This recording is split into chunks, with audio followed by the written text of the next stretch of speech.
Bonjour à tous, quel plaisir de vous retrouver comme chaque matin. Bienvenue à vous tous. Si vous nous rejoignez à l'instant sur Direct 8, alors nous voilà partis ensemble pour une heure de bien-être. Être bien, tout simplement, vivre mieux, plus intensément. Voilà le challenge que nous relevons ensemble quotidiennement. Et ce matin, eh bien, le bien-être sera côté assiette. En cette période printanière, retour des beaux jours, changement de rythme et d'envie. Fini les plats chauds réconfortants de l'hiver.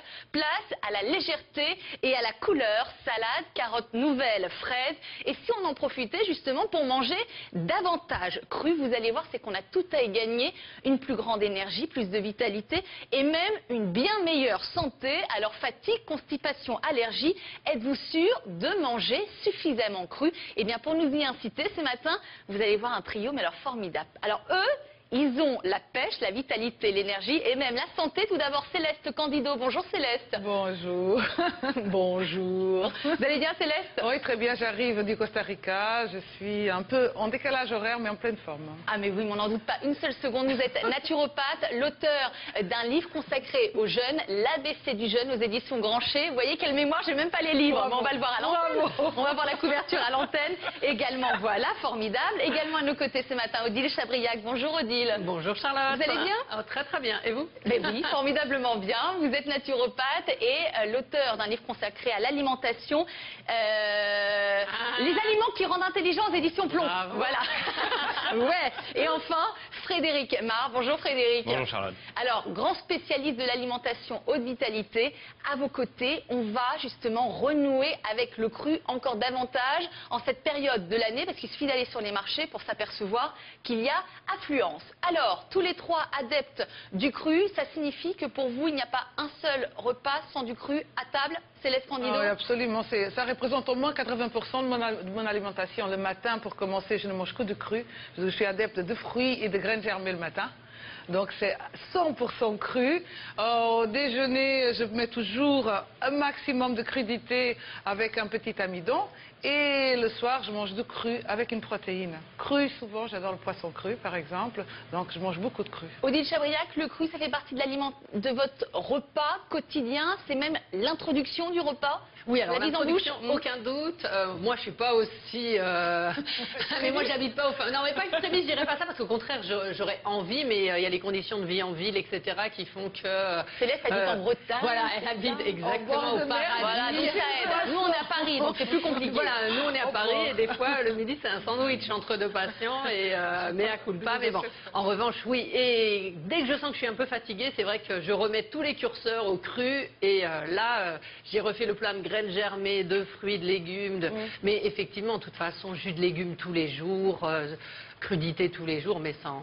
Ouais, crudité, chaque début du repas, vous ouvrez le repas, vous ouvrez le bal du repas par du cru. Absolument, ouais. Impérativement. Frédéric Mar, alors vous dites que dès que le mois de mai arrive, vous changez, vous adoptez une nouvelle alimentation, place au cru. Oui, alors il y a toujours du cru, tout commence toujours par du cru toute l'année. Après, c'est vrai que l'hiver, je chauffe quand même un peu, je réchauffe un petit peu, mais oui, une grande proportion de cru, je sais pas, ça doit être... je ne sais pas calculer, mais 70% en hiver, j'imagine, et quasiment 90% à partir de maintenant.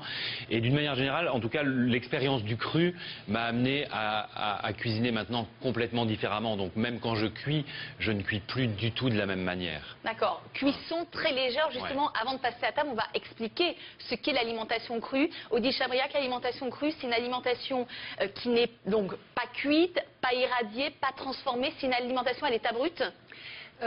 À l'état brut, je dirais pas forcément ça, puisqu'on va apprendre que justement on peut travailler l'aliment pour qu'il soit appétant. Donc ça, c'est vraiment très important. Mais effectivement, il y a des tas de choses qu'elle n'est pas, et c'est exactement ce que tu disais, cuite, irradiée, mais aussi conservée dans le placard, etc.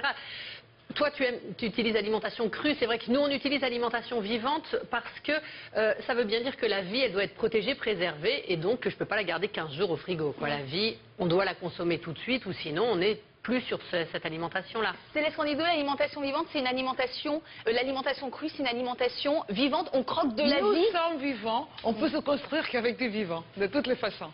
Ça, c'est quelque chose qu'il faut qu'on garde bien en tête. On ne peut pas se nourrir des choses mortes, ça ne nous apporte rien du tout. On a besoin de nutriments pour continuer à se reconstruire et donc c'est nécessaire. Donc c'est très important d'avoir, regardons ici, on a un plateau magnifique. Tout donne envie. Tout donne envie. Hein. On ne se sent absolument pas privé, on découvre le goût et ça affine le palais en plus de manger cru. Mais qu'est-ce que vous mangez de cru? Parce que vous dites on n'est pas du tout privé, mais nous on a le sentiment que le cru, on va manger des fruits et des légumes. On va dire c'est un peu limité, on a le sentiment que l'alimentation crue c'est une alimentation restrictive. Mais alors déjà les fruits et les légumes, quand on élargit un petit peu et qu'on ouvre, il y a déjà de quoi faire avec les fruits et les légumes. C'est déjà énorme en fait. Et après, non, on peut manger du poisson cru, on peut manger de la viande crue, on peut manger des oléagineux, on peut manger, bah non, mais on peut faire du pain cru, ça en l'occurrence c'est du pain. Voilà, c'est du pain cru. Alors ça, c'est moi qui l'ai fait, mais on commence à en trouver maintenant en magasin bio.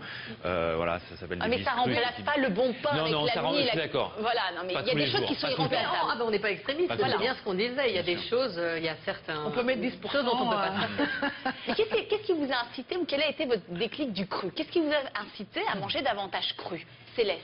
Un confort digestif d'abord. J'arrivais à un moment de ma vie, hein, comme beaucoup de personnes. Je mangeais beaucoup au restaurant, beaucoup de sorties, beaucoup de fêtes. Hein. J'ai eu une période comme ça dans ma vie, c'est vrai. Et donc j'étais un petit peu dans cette dynamique de la ville, des sorties, des restaurants, des copains. Et je me suis rendu compte que ça commençait à ne pas bien fonctionner, qu'il y avait des ralentissements qui étaient là. C'est-à-dire les ralentissements, c'est quoi? La fatigue, la l'irritabilité, fatigue, des ballonnements, constipation. Donc je me levais fatiguée, toujours cette fatigue constante qui s'installe. Là, je dis quelque chose qui ne va pas. On se nourrit de ce qu'on mange, donc il faut peut-être regarder ce côté-là. Et c'est vrai que le cru, j'ai fait des rencontres à ce moment-là qui m'ont amené à découvrir cette alimentation crue. Je trouvais que c'était vraiment une source d'énergie incroyable et tout est là. C'est-à-dire que notre silhouette, on le disait en début de semaine, est à l'image de notre alimentation, notre vitalité, notre pêche est à l'image aussi de notre alimentation. Mais aucun doute, c'est vraiment aucun doute. Non, mais c'est super. Non, mais c'est Aucun doute. Préserver son capital énergétique, c'est essentiel et c'est vraiment une clé de la vitalité. On peut faire tout ce qu'on veut à côté. Alors, on parlait du sport, effectivement, parce que là, on remet de la vie l'autre jour. Mais moi, je suis tout à fait d'accord avec ce que disait Céleste. La vie qu'on a en nous, on peut la préserver qu'en la trouvant à l'extérieur de nous. Et c'est vraiment... Alors, c'est très compliqué à comprendre dans le monde d'aujourd'hui parce que la notion d'énergie... Les gens le sentent intuitivement, mais a du mal à passer les consciences. On a l'impression que, oui, je dois manger tant de calories, tant de vitamines, tant... L'alimentation vivante, on est au niveau du dessus. C'est de l'énergie que je consomme pour préserver mon énergie. Frédéric Marre? Ben moi, je crois que ça a commencé. En fait, il y a eu un premier déclic, c'est que j'avais un certain nombre de troubles digestifs et on m'a dit, oh là, surtout, faut arrêter le cru.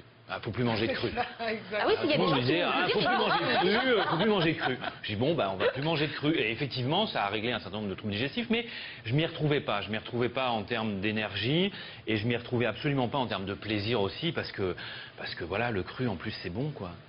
C'est juste bon. Donc il y a eu ce déclic-là, et puis après, voilà, il y a eu un certain nombre de recherches où moi j'ai cherché à développer une synthèse nutritionnelle vraiment axée sur l'énergie. Comment récupérer un maximum d'énergie.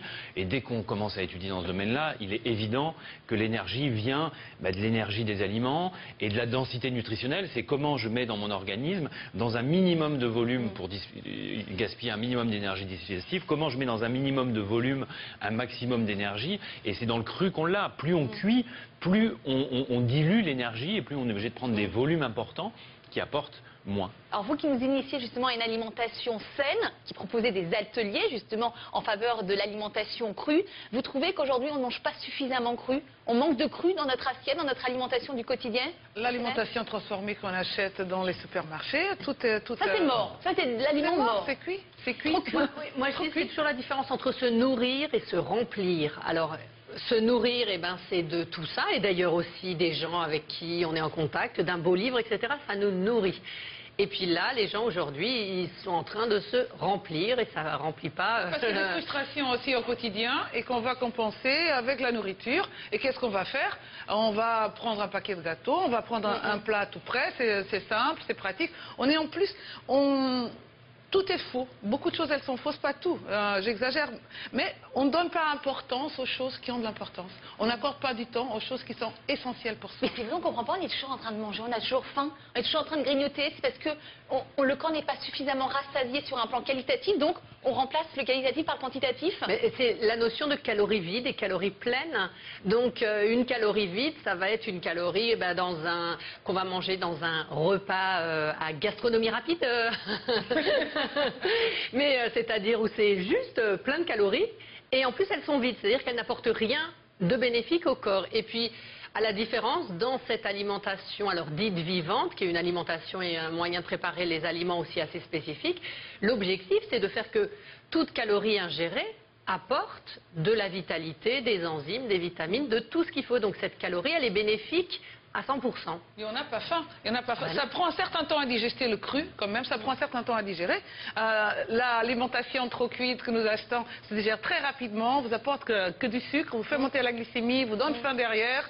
Tandis que l'alimentation crue, l'alimentation vivante, au contraire, vous êtes rassasié. Et parfois, on a du mal à digérer. Il y a des personnes qui vont vous dire, mais moi, je vous entends, je vous écoute, ok, c'est très bon pour la santé, pour la vitalité. Sauf qu'il y a des gens, moi je suis désolée, il y a des gens qui ne digèrent pas. Mais parce qu'ils ont des problèmes. Désadapter, il faut réadapter le système C'est une digestif. rééducation. C'est une rééducation. Oui, mais quand on ne digère pas, on n'a pas envie après d'avoir des ballonnements, flatulences et autres réjouissances. On commence tout doucement, on commence par des jus de légumes, on commence par des jus d'herbes, on commence par, par des crudités douces. Une laitue, c'est moins agressif pour le système digestif qu'une roquette. Pourtant, on est dans la salade. Donc voilà, il y a des étapes. Des carottes, on prend des choses comme ça. On va mixer les produits, on va... C'est plus facile on y va à digérer doucement un jus que l'aliment lui-même. Ah oui, bien sûr, beaucoup plus rapidement, c'est beaucoup plus facilement. Donc on peut très bien commencer par introduire des jus de légumes, voire des jus d'herbe aussi. Bon, attendez Frédéric Mar, vous nous disiez qu'en ce moment votre alimentation c'est à 90% du cru. Mais on se dit, mais qu'est-ce que vous mangez? Par exemple, là, on imagine, ce midi, vous pourriez vous faire quoi comme plat à contenance à 90% de cru? A priori, je vais me faire... Allez, on imagine. Entrée, plat, dessert, on y va. Ah, entrée, plat, dessert. Alors moi, c'est vrai que je raisonne pas à entrée, plat, dessert. Donc je Alors, raisonne vous plutôt... raisonnez comment? Vous nous proposez quoi pour ce midi? Tiens, donnez-nous l'envie d'avoir envie. Ah oui, je pense que je ferai une énorme salade avec tout ce qui me tombe sous la main. Alors là, il y a beaucoup de fruits. Non mais imaginez, c'est pour nous donner l'envie. Ah oui. Allez. Ah ben je sais pas, salade, je vous ferai mettez quoi? voilà, je prendrai ça de mandoline, je couperai un fenouil très fin, je le ferai mariner dans un peu d'huile d'olive et un filet de citron, je prendrai un avocat, je le couperai. Je prendrai, je sais pas, n'importe quelle salade que je mélangerai avec des herbes aromatiques et puis je ferai une petite sauce, je crois d'ailleurs qu'on avait préparée où je vais mélanger des condiments, du poivron, de l'huile, un peu de moutarde et voilà, je ferai une sorte de millefeuille. Je crois même qu'on avait préparé la photo d'avocat, d'avocat et j'ai dit quoi, de fenouil, voilà, de fenouil. Ça m'en rentrer et puis je rajouterai peut-être du poisson cru légèrement mariné un instant. Donc les herbes, par exemple, c'est vrai qu'on ne pense pas suffisamment. Les aromates, ça fait partie du cru. Ça fait partie des clés, c'est-à-dire que, alors déjà il y a le cru, moi je m'en sers aussi souvent pour ne pas passer de temps du tout en cuisine et rien faire. Oui, on peut l'été manger du cru, manger des légumes, des fruits, sans cuisiner ni quoi que ce soit. Voilà. Après, il y a des moments où on a envie de passer à table et là, on va effectivement chercher à varier, à faire des choses pour que le repas devienne festif. Oui, on a le sentiment que justement c'est difficile de varier avec le cru. C'est beau. C'est pas facile de varier. Bah oui, on se dit, il faut dire que varier les sauces, varier les aromates. C'est d'abord varier les légumes. On se rend compte que moi j'anime des ateliers de cuisine, on voit globalement les gens ils tournent autour de 4-5 légumes quand on les amène sur le marché et qu'on leur dit il y a ci, il y a ça.